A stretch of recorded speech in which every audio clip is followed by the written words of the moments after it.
एक गांव में एक सेठ रहा करता था। वह गणेश भगवान का परम भक्त था। गणेश भगवान की भक्ति उसे पिता से विरासत में मिली थी।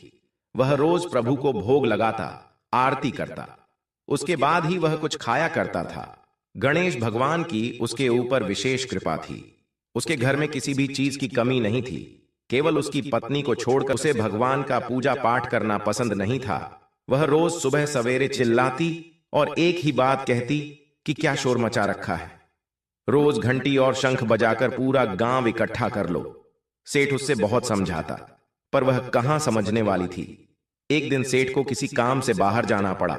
उसने अपनी पत्नी से बड़े प्रेम भाव से कहा, शांति, मुझे एक दिन के लिए बाहर जाना है। इतना काम कर देना कि प्रभु के भोग का ध्यान रख लेना, नहीं तो मेरे प्रभु भूखे ही रह जाएंगे। शांति ने अनमने से बात को सुनी। जब सेठ चला गया तो उसे एक उल्टी चाल सूझी। उसने सोचा, यदि गणेश जी को घर से बाहर निकाल दूं तो रोज रोज की आरती, पूजा, भोग और शंख की आवाज की झंझट ही खत्म हो जाएगा। उसने घर के पीछे जाकर एक गड्ढा खोदा, उसमें गणेश भगवान की मूर्ति को दबा दिया और घर में वापस आ गई। सेठ जब घर वापस आया, उसने मंदिर में गणेश भगवान को नहीं देखा। वह भागा भागा शांति के पास गया और कहने लगा, शांति, मेरे प्रभु कहां हैं? वह मंदिर में नहीं है। शांति अनजान बनकर बोली, मुझे तो पता नहीं, मैंने तो कल रात धूप, आरती और भोग लगाकर पर्दा लगा दिया था। सेठ पागलों की तरह गणेश भगवान को पूरे घर में खोजा। उसे मन ही मन में पछता रहा था कि यह काम शांति का ही है।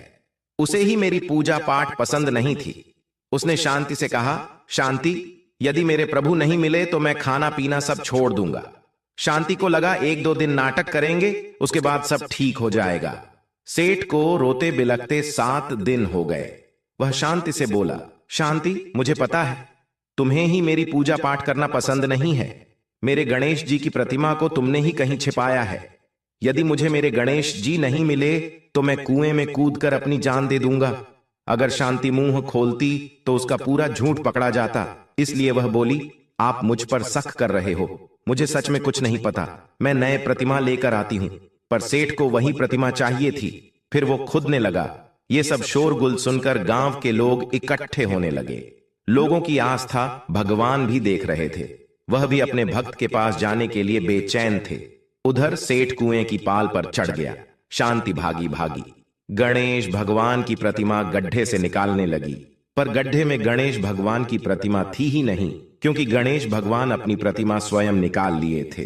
गणेश भगवान बालक का रूप लेकर आए और अपनी प्रतिमा निकालकर उसके पास पहुंचे और बोले, काका, यही प्रतिमा आपकी है, आप इसे ही ढूंढ रहे हैं क्या? सेठ ने पीछे मुड़कर देखा तो एक सुंदर बालक के हाथ में उसके गणेश जी थे। वह पाल से नीचे उतरा, प्रभु को गले से लगाया, रोते रोते स्नान कराया और भगवान को मंदिर में स्थापित किया। वह बालक शांति की तरफ देखकर मुस्कुरा रहा था। शांति सोच में पड़ गई कि इस मूर्ति का पता इस बालक को कैसे चला। सेठ के साथ शांति भी अंदर चली गई। सेठ ने रोते रोते बड़े भाव से गणेश भगवान को स्थापित किया। पूजा करें और उस बालक का खूब धन्यवाद दिया।